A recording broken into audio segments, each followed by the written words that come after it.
Welcome to the Folktale Project. This is Dan Scholz. This week we have a listener submission, a story that was suggested by Jennifer Longe. I hope I'm not butchering your surname there, Jennifer. Who is working on a film called The Celestials, and I will say that I haven't had a chance yet to read the manuscript, but she did tell me that the story is based on a tale, The Buried Moon, a story captured by Joseph Jacobs in More English Fairy Tales. And so today, we have for you the tale of The Buried Moon. Long ago, in my grandmother's time, the Carland was all in bogs, great pools of black water and creeping trickles of green water, and squishy mools which squirted when you stepped on them. Well, Granny used to say how long before her time the moon itself was once dead and buried in the marshes, and as she used to tell me, I'll tell you all about it. The moon up yonder shone and shone just as she does now, and when she shone she lighted up the bog pools so that one could walk about almost as safe as in the day. But when she didn't shine, out came the things that dwelt in the darkness, and went about seeking to do evil and harm. Bogies and crawling horrors all came out when the moon didn't shine. Well, the moon heard of this, and being kind and good, as she surely is, shining for us in the night instead of taking her natural rest, she was main troubled. "I'll see for myself, I will," she said. "Maybe it's not so bad as folks make it out."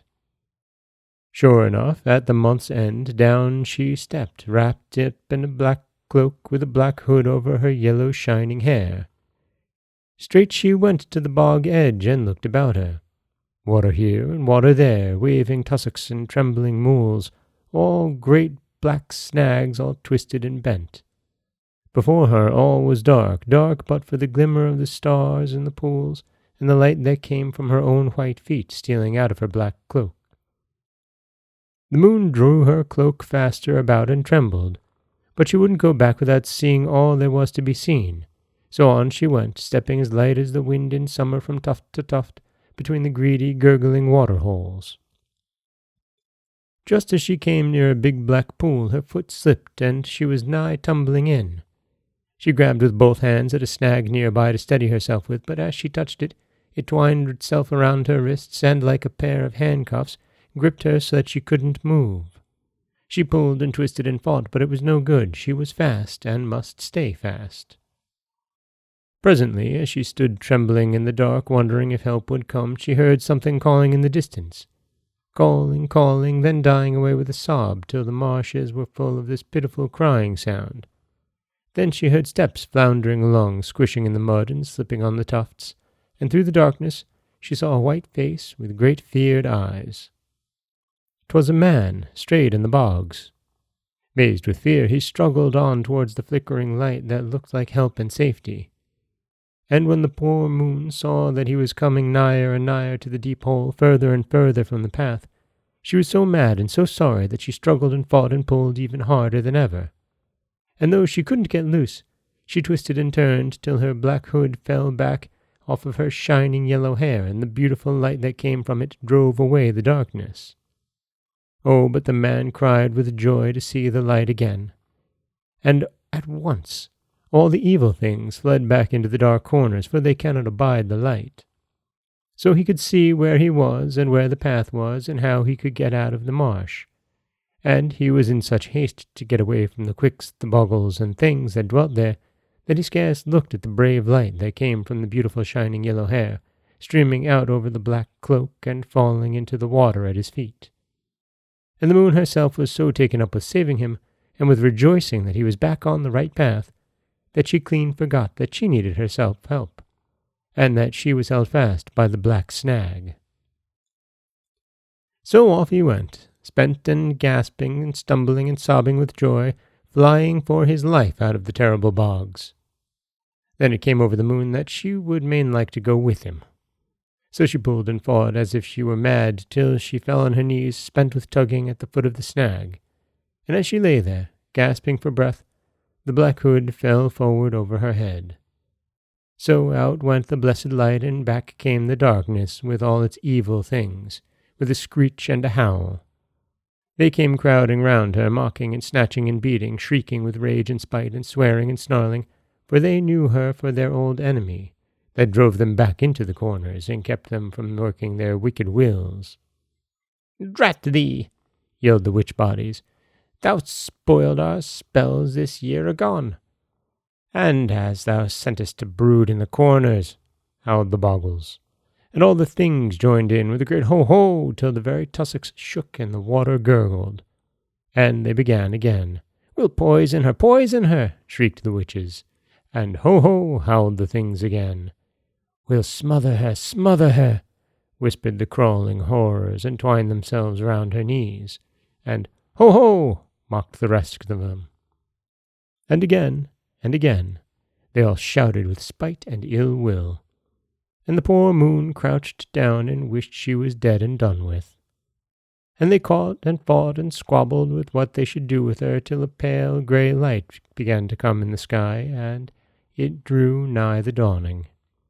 And when they saw that, they were feared lest they shouldn't have time to work their will, and they caught hold of her with horrid bony fingers, and laid her deep in the water at the foot of the snag.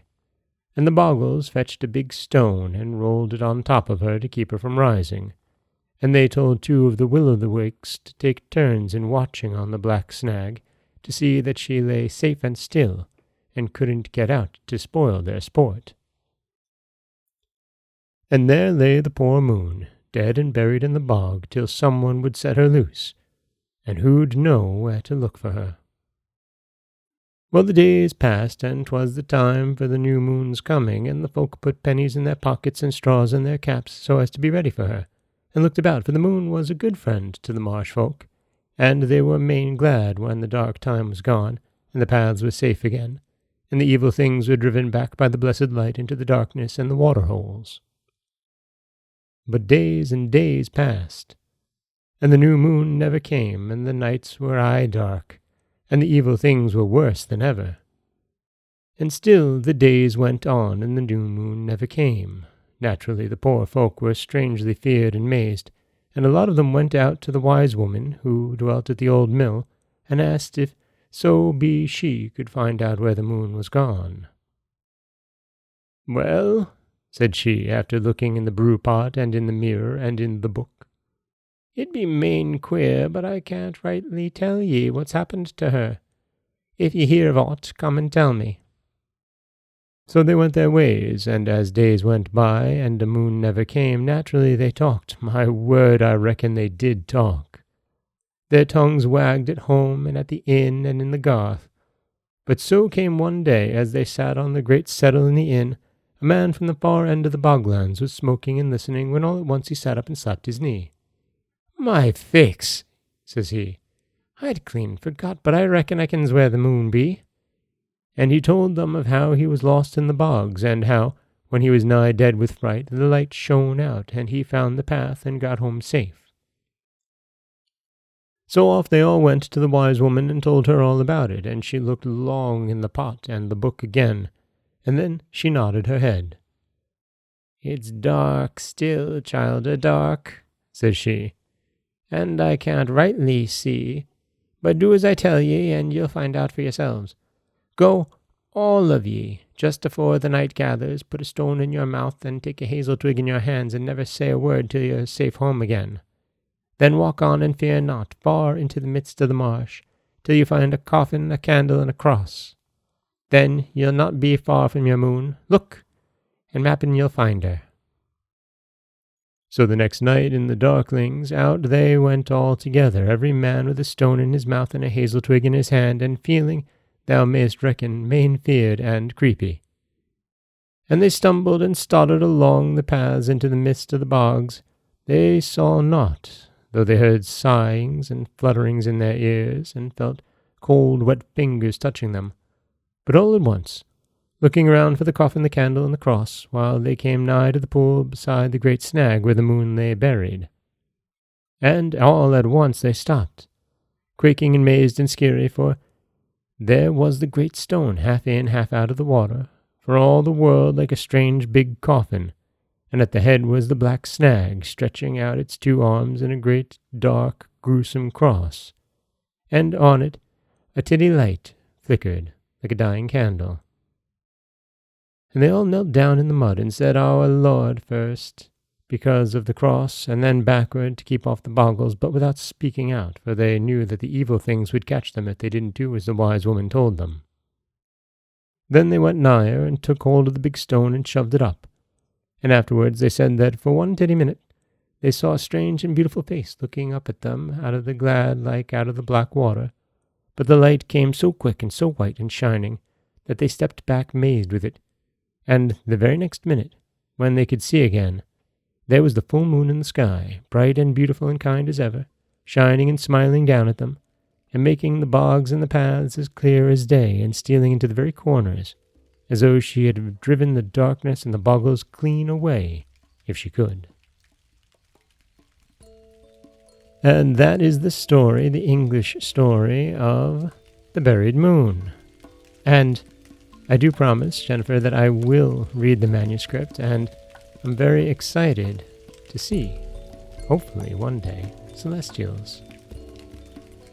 This is Dan Scholz for the Folktale Project. Don't forget that you can subscribe to the podcast on Apple Podcasts, Spotify, anywhere that you like to get your podcasts. You can follow us on Instagram and Threads at Folktale Project. If you'd like to help support the project, you can head over to patreon.com/folktaleproject. Or you could always just share the stories with someone you love. I do appreciate that. As always, thank you so much for listening.